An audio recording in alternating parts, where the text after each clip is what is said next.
You are watching a master at work. Hi guys, my name is Lupe. Welcome to the Lupe Experience and this review of Tom Ford's Costa Azzurra from the Neroli Portofino collection.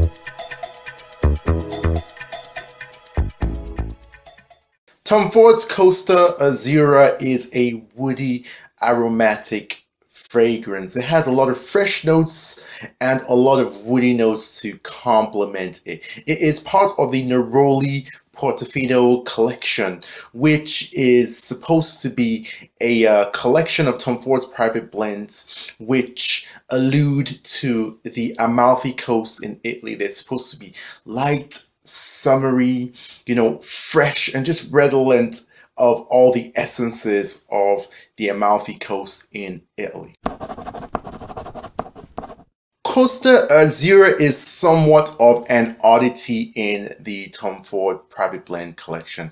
The private blends are really well known for having these very pungent, heady, dense, intense, exotic fragrances. They tend to stand apart from anything you've ever smelled, and they tend to have very bold character to them. This is one of the few fragrances in Tom Ford's private blend collection that strays from this DNA.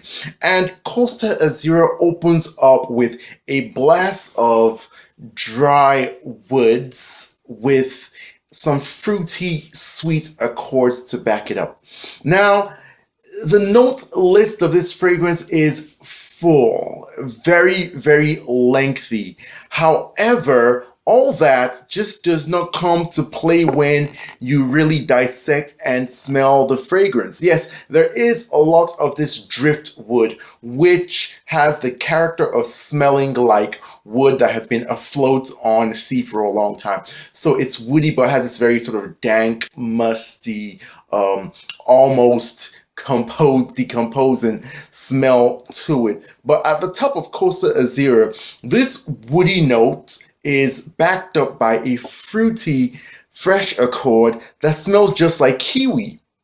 And at first, when I was smelling the fragrance, it was just so hard to come to terms with the fact that there are all these notes in the fragrance, and yes, if you really sit down to pick them apart and you're familiar with the notes, you will pick them out one by one, but it all comes together to smell like wood and kiwi.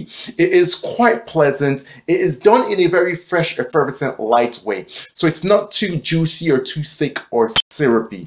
Now, as the fragrance dries down on the skin, the oud note in this fragrance comes to play just a little bit, giving it more of a muskiness or a mustiness, a little bit of a dank character to it, a sort of round, warm, woody smell. And the vanilla that's in the base of the fragrance comes to play a little bit, turning the kiwi note that I detect into a fruity accord that smells more akin to fig. So it starts off smelling like wood and kiwi, and then transitions into sort of a deeper, rounder wood with fig. And in the last dying stages of the fragrance, the vanilla really comes to play. It is very sweet. You can smell a hint of that creamy vanilla. It's a fragrance that is deceptively complex in that there are a lot of notes, there's a lot going on, but it's so well blended, and the execution just comes off as something very simple and something very pleasant. Tom Ford's Costa Azzurra just has this very beautiful, comfortable scent to it. But I cannot give it the highest marks ever for scent because it is not daring, it's not bold enough. It's not what I'm used to when I put my nose to Tom Ford fragrances. However, do not get it twisted. It is a very pleasant smell. Nobody will ever dislike this on you, and it gets a lot of compliments. I have been very surprised at how many compliments this gets, being that in terms of projection, is minimal at best, but in terms of longevity, this is a very long-lasting fragrance going into the double-digit hours. I put it through what I call my torture test, wearing it on the hottest of days and to the gym, putting it through an intense workout where I sweat a lot and the fragrance is expected to burn off.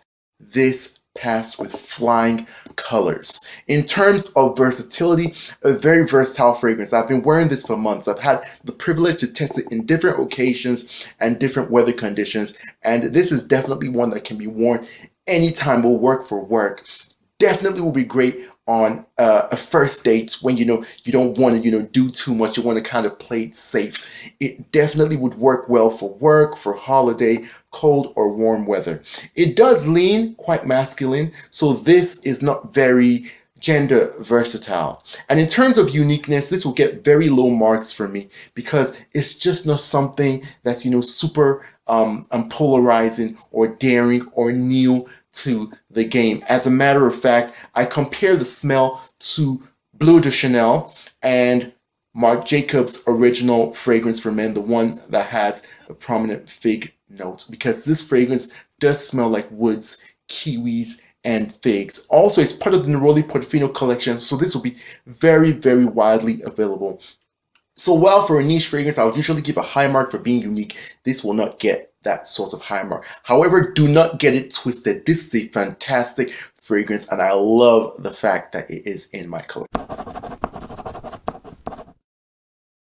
My final thoughts on Costa Azzurra is that it's a welcome addition to the Tom Ford's private blends. The private blends really needed an infusion of something new, something different, something not as pungent, as polarizing, something not as daring, as bold. A jack of all trades type of fragrance, and that's what this one really does. This is really for those people who just want something that smells pleasant, something that's inoffensive, something that they can wear without being too considerate about who they might offend and how it might come off.